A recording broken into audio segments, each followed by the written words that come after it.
देण्याची जी पॉलिसी होती ती दीनानाथमध्ये छोट्या रकमेसाठी कधीच नव्हती, पण मोठ्या रकमांसाठी विशेषतः 5 लाख 10 लाखाच्या पुढे जर असलं तर ती होती.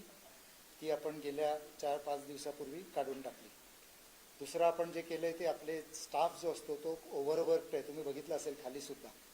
तर ते ओव्हरवर्कड असल्यामुळे बोलण्या वागण्यामध्ये एक जी संवेदनशीलता पाहिजे किंवा एक काय म्हणूया माधुर्य पाहिजे किंवा मदत करण्याची वृत्ती पाहिजे, ती स्टाफमध्ये कधी कधी फार काम असले की कमी होते. ती सुधारण्यासाठीचे सूचना आणि ट्रेनिंग सुरू केलेलं आहे. आणि तिसरी गोष्ट म्हणजे आजचा शेवटचा राजीनामा आहे. आता आपल्याला शासनाच्या अधीन नसलेला काही प्रश्न विचारायचा असेल तर त्याची मी माझ्या परीने उत्तरं देईन.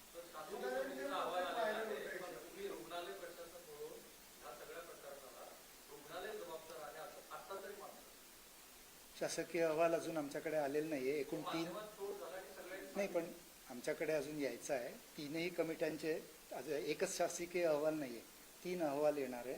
ते सर्व अहवाल आल्यावर त्याचा अभ्यास करून या विषयावर मत देणं योग्य होईल. प्रत्येक अहवालावर व्यक्त करणं म्हणजे खूप घाई झाल्यासारखं होईल.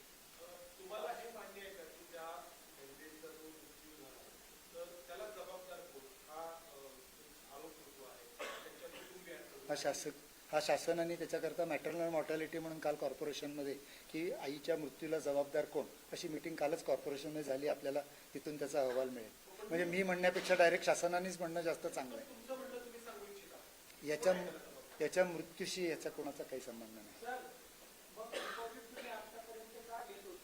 डिपॉझिट सांगतो, डिपॉझिट फक्त हाय व्हॉल्यूमच्या पेशंट जे होते त्यांच्यामध्येच होते आणि तेही पेशंट गरीब असले तर घेत नव्हते. जे पेशंट भरू शकतात त्यांच्याकडनं